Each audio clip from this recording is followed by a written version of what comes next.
Good morning all of you. आज हम manager economics की लेक्चर 4 क्लास ले रहे हैं जो कि रिलेटेड है थ्योरी ऑफ कंज्यूमर बिहेवियर से।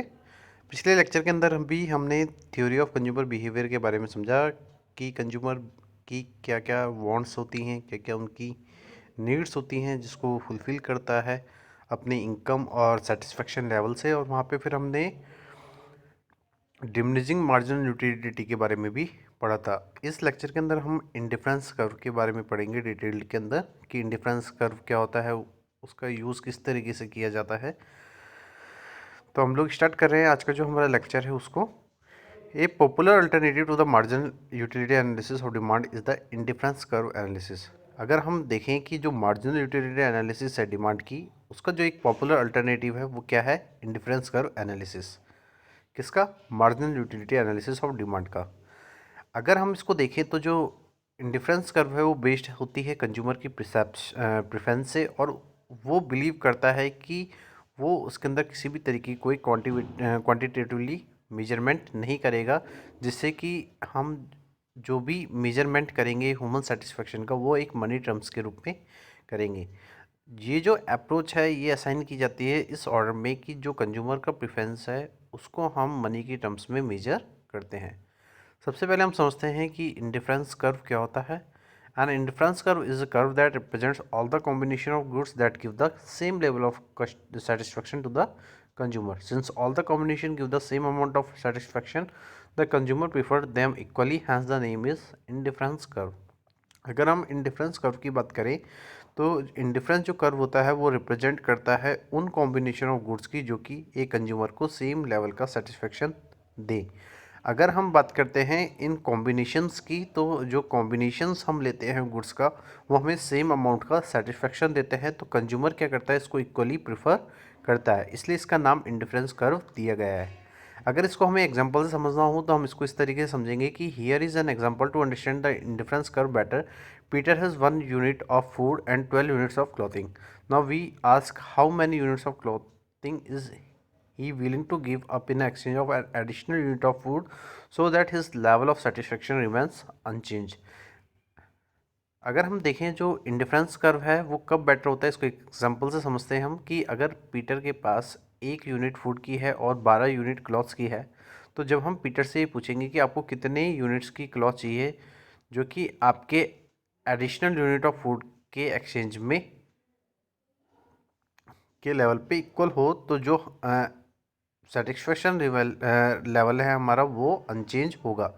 जैसे हम ये देखेंगे, इसको एक बार और मैं आगे आपको क्लियर कर देता हूँ कि पीटर ये एग्री कर रहा है कि वो 6 यूनिट्स ऑफ क्लॉथ को गिव अप करेगा जब वो किसी एडिशनल यूनिट ऑफ फूड को लेगा। मतलब कि वो फूड अगर ज़्यादा ले रहा है तो वो क्लॉथ्स को उसको कम करना पड़ेगा। अगर जैसे आप मान के चल रहे हैं कि अगर वो 1 यूनिट ऑफ फूड ले रहा है तो वो 12 यूनिट्स ऑफ क्लॉथिंग का यूज़ कर रहा है अपने सेटिस्फेक्शन लेवल को अचीव करने के लिए। तो अगर वो फूड की क्वांटिटी बढ़ा देता है, फूड की यूनिट्स को बढ़ा देता है, तो उसको अपने क्लॉथिंग को कम करना होगा, उसकी यूनिट्स को कम करना होगा। तो आप देख रहे होंगे जैसे कि 1 यूनिट अगर मैं फूड की लेता हूँ और 12 यूनिट्स क्लॉथ की लेता हूँ, तो नेक्स्ट इक्वल सेटिस्फेक्शन लेने के लिए मुझे, अगर मैं फूड की यूनिट्स को बढ़ा रहा हूँ तो मुझे जो क्लॉथ्स की यूनिट्स है उसको कम करना पड़ेगा एक सेम लेवल ऑफ सेटिस्फेक्शन लेने के लिए। तो एक सिमिलर क्वेश्चन है जिसमें हम कॉम्बिनेशंस बता रहे हैं। मेरे पास 4 कॉम्बिनेशंस है ए बी सी डी, और मेरे पास 2 तरीके के कॉम्बिनेशन है फूड और क्लॉथ्स के। तो जैसे ए कॉम्बिनेशन है उसमें मैं बता रहा हूँ कि अगर मैं 1 यूनिट फूड की लेता हूँ तो मुझे 12 यूनिट क्लॉथ्स की लेनी होगी। बी कॉम्बिनेशन में अगर हम देखें तो अगर मैं फूड की यूनिट्स को इंक्रीज़ कर रहा हूँ तो मुझे क्लॉथ्स की यूनिट्स को कम करना पड़ रहा है। उसके बाद अगर मैं फूड्स की यूनिट्स को इंक्रीज़ कर रहा हूँ तो उसके बाद फिर मैं देखूंगा कि जो क्लॉथ्स की यूनिट्स हैं वो ऑटोमेटिकली कम हो रही है। और एक टाइम ऐसा होगा, लास्ट जो कॉम्बिनेशन है वो क्या होगा, जहाँ पे हम अपनी पहली जो गुड्स है मीन्स फूड है उसकी यूनिट्स को ज़्यादा इंक्रीज़ करेंगे और जो हमारी क्लॉथ्स की है वो कम होगी। तो हम ये देखेंगे कि जो भी कॉम्बिनेशंस लिए हैं हमने ए बी सी डी, वो हमें सेम लेवल का सेटिस्फेक्शन लेंगे। सेम लेवल का सेटिस्फेक्शन कब लेंगे? जब हम दोनों जो गुड्स का जो कॉम्बिनेशन है उसको इक्वली प्रेजेंट करेंगे। इसको हम ग्राफिकली देख सकते हैं किस तरीके से इसको प्रेजेंट किया जाता है। तो हम ओ वाई एक्सिस के अंदर क्लॉथिंग ले लेंगे, ओ एक्स एक्सिस पे फूड ले लेंगे। फूड की जो यूनिट्स है उसको हम ओ एक्स एक्सिस पे लिख लेंगे, और जो हमारी ओ क्लॉथिंग की जो यूनिट्स है उनको हम ओ वाई एक्सिस पे लिख लेंगे। और उसके बाद हम कॉम्बिनेशंस को ज्वाइन करेंगे, उसके बाद जब हम इस कॉम्बिनेशंस को इक्वली ज्वाइन करेंगे तो वो जो कर्व हमारा बन के आएगा वो होएगा आईसी कर्व। मीन्स कि अगर 1 यूनिट मैं फूड की लूँगा और 12 यूनिट क्लॉथ की लूँगा तो मुझे वो सेम लेवल का सेटिस्फेक्शन मिलेगा। अगर मैं 2 यूनिट फूड की लूँगा, 6 यूनिट क्लॉथ्स की लूँगा तो भी मुझे सेम लेवल का सेटिस्फेक्शन मिलेगा। मीन्स कि अगर मैं किसी भी कॉम्बिनेशंस को लूँ तो वो मुझे सेम लेवल का सेटिस्फेक्शन देंगे, जो कि इंडिफरेंस कर्व में बताया जाता है। तो ये जो डायग्राम है ये इंडिफरेंस कर्व को बता रहा है, और ये जो कॉम्बिनेशन है कर्व के अंदर वो हमें same level of consumer satisfaction दे रहे हैं, और इसको हम आईएसओ यूटिलिटी कर्व भी कहते हैं। इसके बाद हम समझते हैं इंडिफरेंस मैप क्या है। An indifference map is a set of indifference curve. जो इंडिफरेंस मैप है वो इंडिफरेंस कर्व का सेट होता है। मीन्स कि अगर एक ही ग्राफ के अंदर बहुत सारे इंडिफरेंस कर्व बनाए जाएँ तो वो इंडिफरेंस मैप बन जाएगा। It demonstrates the complete picture of a consumer preference. The following diagram show a difference map consisting of 3 curves. अगर हम ये देखें इसकी कंप्लीट पिक्चर को, तो जो इंडिफरेंस मैप है वो कंज्यूमर के प्रेफरेंस को बताता है।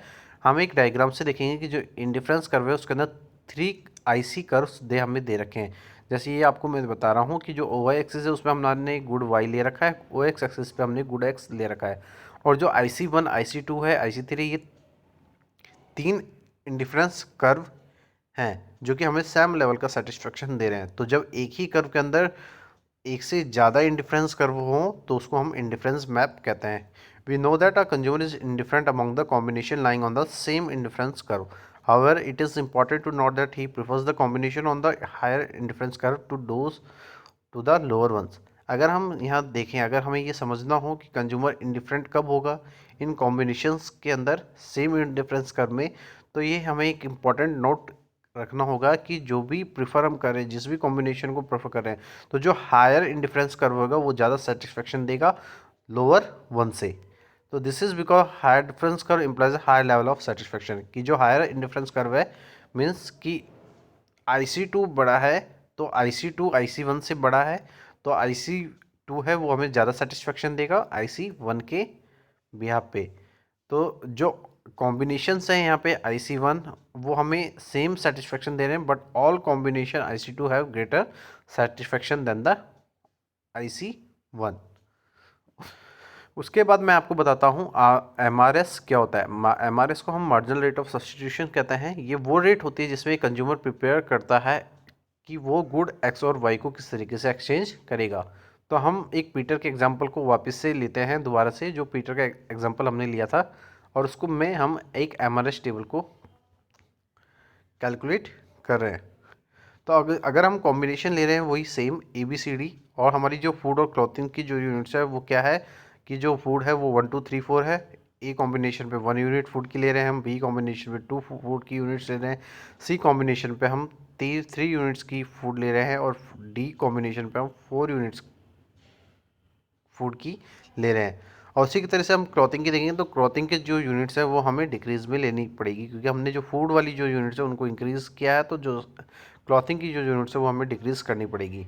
तो आप ये देखेंगे कि जब हम MRS कैलकुलेट करेंगे तो हमें क्या देखना है कि जैसे कि आप ये देख रहे हैं कि जब मैं A से B कॉम्बिनेशन पे जा रहा हूँ तो मेरा फूड कितना इंक्रीज़ हो रहा है, 1 इंक्रीज़ हो रहा है, और मेरी क्लॉथिंग कितनी इंक्रीज़ हो रही है, 12 से 6 हो रही है, मीन्स कम हो रही है। तो ए कॉम्बिनेशन पे अगर हम देखें कि MRS क्या होगा, हमारा मार्जिनल रेट ऑफ सब्स्टिट्यूशन क्या होगा, तो हम ये देखेंगे कि जब हम ए कॉम्बिनेशन पे देख रहे हैं तो फूड क्या है हमारा 1 है, क्लॉथिंग 12 है, इससे पहले कोई भी कॉम्बिनेशन नहीं है, तो इसलिए हमारा MRS यहाँ पे डैश होगा। अगर फिर हम देखेंगे ए से हम बी कॉम्बिनेशन पे जा रहे हैं तो हम फूड को 1 इंक्रीज़ कर रहे हैं और क्लॉथ्स हमारे 6 कम हो रहे हैं, मीन्स हमारी जो क्लॉथिंग यूनिट्स हैं वो कम हो रही हैं। तो अगर हम देखेंगे तो ए से बी कॉम्बिनेशन में जो क्लॉथिंग है वो हमारी कम हो रही है, तो क्लॉथिंग का क्या हो जाएगा 12 माइनस 6, और फूड का क्या हो जाएगा 1 माइनस 2 माइनस 1। तो अगर आप देखेंगे तो जो MRS आएगी वो क्या आएगी 6/1 इक्वल्स टू 6। ऐसे हम बी से सी कॉम्बिनेशन की तरफ जा रहे हैं तो फूड हमारा 1 यूनिट इंक्रीज़ हो रहा है, लेकिन क्लॉथिंग हमारा 2 यूनिट्स कम हो रहा है, तो 2/1 इक्वल्स टू 2। सी से डी कॉम्बिनेशन पे जा रहे हैं तो जो फूड है हमारा वो 3 to 4 हो रहा है, क्लॉथिंग हमारी 4 to 3 हो रही है, तो जो फूड है वो हमारा इंक्रीज हो रहा है, तो 1 पॉजिटिव में, और क्लॉथिंग हमारी कम हो रही है -1 में, तो जो आंसर आएगा वो आएगा 1/1 इक्वल्स टू 1। तो इस एग्जांपल में मैं आपको ये बताता हूँ कि जो प्रीटर है वो इसेंशियली क्या कर रहा है कि जब उसको 6 यूनिट्स ऑफ क्लॉथिंग का गिव अप करना पड़ा तो उसको एक्स्ट्रा यूनिट फूड की लेनी पड़ रही है, और जो MRS है वो क्या हो रहा है, 6 हो रहा है। तो जब हम सब्स्टिट्यूएंट एक्सचेंज करते हैं तो MRS 2 और 1 रेस्पेक्टिवली होते हैं। तो therefore MRS of X and Y goods is the amount of Y whose loss can be compensated by unit gain of X keeping the satisfaction the same. कि अगर हम देखें तो MRX आप देखेंगे जब एक्स वाई का, तो जो अमाउंट है वाई का वो हमेशा कम हो रहा है कंपनसेट करने से जब हम एक्स की यूनिट्स को बढ़ा रहे हैं। कि मतलब कि मैं अगर फूड्स की यूनिट्स को बढ़ा रहा हूँ तो मुझे क्लॉथिंग की यूनिट्स को कम करना पड़ रहा है, लेकिन हर एक कॉम्बिनेशन पे मुझे वो सेम लेवल का सेटिस्फेक्शन दे रहा है। उसके बाद क्या हुआ कि जो पीटर है वो एक्यूमुलेट करता है कि अगर मैं ज़्यादा यूनिट फूड्स की लेता हूँ तो मेरा जो MRS है means marginal rate of substitution है वो धीरे धीरे कम होने लगेगा। तो इसका मतलब ये है कि उसको फ्यूअर यूनिट्स ऑफ क्लॉथ और की फूड के लिए क्या करनी पड़ेगी, कम करनी पड़ेगी। उसके पीछे दो रीज़न क्या है कि अगर पीटर को ज़्यादा फूड की यूनिट्स चाहिए तो इंटेंशनली उसको एडिशनल यूनिट ऑफ फूड को डिक्रीज करना पड़ेगा। और दूसरा रीज़न क्या है कि अगर जब हम मोस्ट ऑफ गुड्स को इम्परफेक्ट सब्स्टिट्यूट करते हैं किसी दूसरे से, तो जो सब्स्टिट्यूट है वो अनदर का परफेक्टली होता है, तो उससे जो MRS है वो कांस्टेंट होती है, मींस फिक्स होती है। अब हम प्रॉपर्टीज़ देख लेते हैं इंडिफरेंस कर्व की। तो पहला क्या है कि IC slopes downwards to the right. कि अगर आपने देखा होगा ग्राफ के अंदर कि जो इंडिफरेंस कर्व है उसका जो स्लोप होता है मीन्स जो उसका कर्व होता है वो ऊपर से नीचे की तरफ आता है, मीन्स डाउनवर्ड होता है राइट की तरफ। अगर आप देखेंगे तो ऊपर से वाई एक्सिस से होता हुआ वो नीचे एक्स एक्सिस की तरफ आता है। तो हम ये कहते हैं कि जो प्रॉपर्टीज़ है इंडिफरेंस कर्व की वो क्या होती है कि जो उसका स्लोप होता है वो डाउनवर्ड से राइट की तरफ होता है, क्योंकि एक चीज़ इंक्रीज हो रही होती है और दूसरी चीज़ डिक्रीज हो रही होती है। और जब एक चीज़ एक हमारा वेरिएबल इंक्रीज हो रहा है और दूसरा उसके मुकाबले क्या हो रहा है, कम हो रहा है, तो हमारा जो भी कर्व बनेगा वो डाउनवर्ड्स टू द राइट बनेगा। उसके बाद क्या है कि जो IC होता है मीन्स इंडिफरेंस कर्व होता है वो कॉन्वेक्स टू द ओरिजिन होता है। तो हमने पहले डिस्कस किया था कि जब हम पीटर के सब्स्टिट्यूट को देख रहे थे कि वो क्लॉथिंग और फूड को ले रहा था, तो वो जब भी किसी एक चीज़ की यूनिट्स को इंक्रीज करता था तो उसको दूसरे यूनिट को कम करना पड़ता था। तो जो diminishing marginal rate of substitution है वो वहाँ पे अराइज होता था। तो जो रेट है वो हमें एक कॉन्वेक्स शेप देती है इंडिफरेंस कर्व की। उसके पीछे दो सिनेरियो है कि जब हम दो कॉमोडिटीज़ को परफेक्ट सब्स्टिट्यूट मानते हैं एक दूसरे का, तो इस केस के अंदर जो इंडिफरेंस कर्व है वो एक स्ट्रेट लाइन होती है और MRS कांस्टेंट होता है। अगर हम दो गुड्स को परफेक्ट कॉम्प्लीमेंट्री ले रहे हैं, जैसे कि एग्जांपल देखें कि दो गुड्स है हमारे पास, एक गैसोलाइन है और एक वाटर है कार के लिए, तो इस केस में जो हमारा IC कर्व होगा वो L शेप का बनेगा जिसको हम कॉन्वेक्स टू द ओरिजिन कहेंगे। तीसरा जो प्रॉपर्टी है वो क्या है कि जो IC है वो कभी भी एक दूसरे को इंटरसेक्ट नहीं करता है। जैसे कि आपने देखा होगा पिछले डायग्राम्स के अंदर कि हमने जब इंडिफरेंस मैप में देखा था कि जहाँ पे बहुत सारी कॉम्बिनेशंस होते हैं इंडिफरेंस कर्व के, तो आपने देखा था कि कोई सा भी इंडिफरेंस कर्व एक दूसरे को नहीं काटा था, बल्कि वो एक सेम पैरेलल में शो हो रहे थे। तो अगर दो से ज़्यादा IC कर्व हैं तो वो कभी भी एक दूसरे को इंटरसेक्ट नहीं करेंगे, वो एक दूसरे के पैरेलल भी नहीं होते हैं, लेकिन वो कभी एक दूसरे को काटेंगे भी नहीं। लाइक दिस, इस तरीके से कोई भी IC कर्व नहीं होगा। अगर IC कर्व अगर आप देखते हैं इस तरीके का तो वो IC कर्व की प्रॉपर्टी नहीं है। उसके बाद मैं आपको बताता हूँ कि जब आप ये देखेंगे कि किसी एक पर्टिकुलर ग्राफ में के अंदर आपके पास दो या तीन एक से ज़्यादा आपके पास IC कर्व है, तो जो सबसे ज़्यादा IC कर्व ऊपर होगा, जो सबसे ऊपर वाला IC कर्व होगा वो सबसे ज़्यादा हायर लेवल ऑफ सेटिस्फेक्शन आपको देगा नीचे वाले से। A higher IC means the consumer prefer more goods than not. अगर हायर IC है मीन्स इंडिफरेंस कर्व हमारा हायर है, तो कंज्यूमर क्या करेगा, प्रीफर करेगा उसके ज़्यादा गुड्स को पिछले के बजाय। And IC does not touch the axis. कि अगर आप देखेंगे जो इंडिफरेंस कर्व है, आपने यहाँ पे भी देखेंगे आप कि इंडिफरेंस कर्व है वो कभी भी OX एक्सिस और OY एक्सिस को टच नहीं करता है। उसके बाद हम समझते हैं बजट लाइन क्या है कि since a higher indifference curve represent the higher level of satisfaction, a consumer will try to reach their highest possible IC to maximize his satisfaction. In order to do so, he has to buy more goods and has to work under the following two constants. he has to pay the price for the goods and he has limited income restricting the availability of the money for the purchasing these goods। कि अगर हम budget line की बात करें तो जो अगर हमारा जो इंडिफरेंस कर्व है वो हायर है तो वो हायर लेवल ऑफ सेटिस्फेक्शन को रिप्रेजेंट करेगा। तो जो कंज्यूमर है अगर वो ये ट्राई कर रहा है कि उसको एक highest possible of indifference curve चाहिए अपने सेटिस्फेक्शन लेवल को मैक्सिमाइज करने के लिए, तो इस ऑर्डर के अंदर आप ये देखेंगे कि जो अगर हम किसी गुड्स को ज़्यादा बाई कर रहे हैं, ज़्यादा खरीद रहे हैं, तो इस सर्कमटेंस के अंदर हमारे पास दो कॉन्स्टेंट्स होंगे। क्या कि जो पहला पॉइंट है वो ये बता रहा है कि अगर प्राइस ऑफ गुड्स के लिए आप पे कर सकते हैं, यू आर कैपेबल टू पे the price of the good. And second one is कि अगर आपके पास लिमिटेड इनकम है और आपको जो इनकम है वो आपको रेस्ट्रिक्ट कर रही है कि आप उस गुड्स को परचेज़ करें, तो उस कंडीशन में भी ये बजट लाइन क्रिएट होगी। तो जो बजट लाइन होती है उसके अंदर आपको डायग्राम से मैं आपको बताता हूँ कि ओ एक्स एक्सिस पे हमारा गुड एक्स होगा, ओ वाई एक्सिस पे हमारा गुड वाई होगा, और जो बजट लाइन है वो वाई और एक्स एक्सिस को टच करेगी जैसे कि आप देख रहे हैं, और वो डाउनवर्ड स्लोप में होगी। और यहाँ पे हमने दो पॉइंट बना रखे हैं, एक तो फिगर के अंदर है मीन्स डॉट के, और एक फिगर के बाहर है डॉट एच। और ये जो लाइन हमने बनाई है जो एक्स एक्सिस और वाई एक्सिस को टच कर रही है जो लाइन है, इसको हम प्राइस लाइन कहते हैं। तो ऊपर वाले डायग्राम के अंदर आप देख रहे हैं बजट लाइन को, जिसके अंदर जो पॉसिबल कॉम्बिनेशन हमने दो गुड्स के लिए हैं उसमें कंज्यूमर उतने गुड्स को उस जो भी उसके पास फंड्स अवेलेबल है उसको गिवन प्राइस पे उस गुड्स को परचेज कर रहा है। तो इस कॉम्बिनेशन के अंदर हम क्या कर रहे हैं, एक बजट लाइन को रिच कर रहे हैं। तो ये जो पॉइंट आउटसाइड हमने बना रखे हैं एच, वो रिप्रेजेंट कर रहा है कॉम्बिनेशंस को, और जो कि बियॉन्ड किसके हैं, कंज्यूमर की फाइनेंशियल रिच के बियॉन्ड है। और अदर हैंड पे आप देखेंगे कि जो पॉइंट इनसाइड है लाइन के अंदर मीन्स के वो under spending by the consumer बता रहा है कि कंज्यूमर उस पर कम से कम खर्चा कर रहा है। और पॉइंट एच मतलब बजट लाइन से ऊपर वाला जो पॉइंट है उसमें कंज्यूमर किसी कॉम्बिनेशन पे ज़्यादा से ज़्यादा पे कर रहा है या स्पेंड कर रहा है।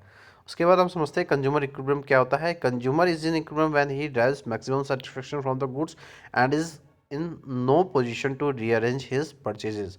कि अगर एक कंज्यूमर के इक्विलिब्रियम पॉइंट की अगर हम बात करें तो कंज्यूमर इक्विलिब्रियम तब होगा जब वो ज़्यादा से ज़्यादा मैक्सिमम सेटिस्फेक्शन ले रहा है किसी गुड से, और उसकी किसी भी तरीके की कोई ऐसी पोजीशन नहीं होगी कि वो उस परचेज को रीअरेंज करे। अगर हम कंज्यूमर इक्विलिब्रियम के एजम्पशंस की बात करें तो पहला पॉइंट क्या है हमारा कि there is a defined indifference map showing the consumer scale of the preference across different combination of two goods X and Y. कि अगर हम देखें कि जो इंडिफरेंस मैप है वो शो करता है कंज्यूमर स्केल की प्रेफरेंसेस को, जो कि डिफरेंट कॉम्बिनेशन ऑफ दो गुड्स के होते हैं। The consumer has a fixed income money income and want to spend it completely on the goods X and Y. जो कंज्यूमर की इनकम होती है वो फिक्स होती है और वो अपनी जितनी भी ज़रूरत है उसके ऊपर कम्प्लीटली स्पेंड करता रहता है, जैसे कि गुड एक्स और वाई के लिए कर रहा है। The price of the goods and X and Y are fixed for the consumer. जो प्राइस हैं गुड एक्स और वाई की वो कंज्यूमर के लिए फिक्स रखी जाती है। The goods are homogeneous and divisible. जो हमारे गुड्स होते हैं वो होमोजेनियस होते हैं, डिविजिबल होते हैं। लास्ट पॉइंट है the consumer acts rationally and maximise his satisfaction. जो कंज्यूमर है वो रैशनली एक्ट करता है उन गुड्स को परचेज करने के लिए और अपने सेटिस्फेक्शन लेवल को मैक्सिमाइज करता है। उसके बाद मैं कंज्यूमर इक्विलिब्रियम और ज़्यादा आपको डिटेल में बता देता हूँ कि अगर हम किसी ऑर्डर को डिस्प्ले कर रहे हैं किसी टू गुड्स की कॉम्बिनेशन से जैसे एक्स और वाई से, तो जो कंज्यूमर है वो बाई करेगा उस इक्विलिब्रियम पॉइंट पे जहाँ पे इंडिफरेंस कर्व और बजट लाइन एक साथ हों। तो जो इंडिफरेंस कर्व है वो शो करता है कंज्यूमर की प्रेफरेंस स्केल को, जो कि various combination of two goods के बीच में होते हैं। और बजट लाइन बताती है कि वो जो कॉम्बिनेशन हमने लिए हैं वो हमारे लिए अफोर्डेबल है या नहीं है। क्या मैं बजट लाइन से जो मेरी प्राइस लाइन है उससे ज़्यादा स्पेंड कर रहा हूँ उस गुड पे या उससे कम स्पेंड कर रहा हूँ। तो वो हमारी मनी इनकम को बताती है जो कि गुड्स के अकॉर्डिंग चेंज हो रहे हैं। तो इस डायग्राम के अंदर आप देखेंगे कि ओ वाई एक्सिस पे हमारा गुड वाई है और एक्स एक्सिस पे गुड एक्स है, और जो लाइन है जो आप लाइन देख रहे हैं ब्लैक कलर की जो कि ओ वाई और ओ एक्स एक्सिस को टच कर रही है, तो ये जो लाइन है हमारी प्राइस लाइन होगी।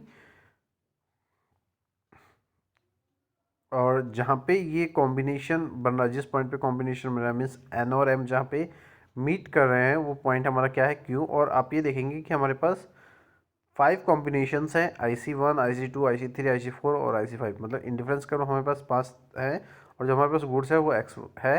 तो जो 1 और 2 वाले जो मतलब कि जो IC3 है वो तो क्या है इक्विलिब्रियम पॉइंट पे है, IC3 है वो इक्विलिब्रियम पॉइंट पे है, वहाँ पे जितना गुड्स की प्राइस है जितनी उसकी इनकम है उतना वो अफोर्ड कर रहा है। लेकिन IC2 और IC1 के अंदर आप ये देखेंगे कि जो कंज्यूमर है वो गुड एक्स और गुड वाई के लिए जो स्पेंड कर रहा है मनी वो कम कर रहा है, अंडर कर रहा है। और आप IC4 और IC5 की देखेंगे तो जो इनकम है कंज्यूमर की वो उसको अलाउ कर रही है कि वो ज़्यादा से ज़्यादा उस गुड्स के ऊपर स्पेंड करे। तो IC3 क्या है वो कंज्यूमर इक्विलिब्रियम पॉइंट है जहाँ पे उसको सेम लेवल ऑफ सेटिस्फेक्शन मिल रहा है। तो आज का जो लेक्चर है वो हमारा यहीं ख़त्म होता है। तो आज के लिए इतना ही। Thank you so much and have a nice day.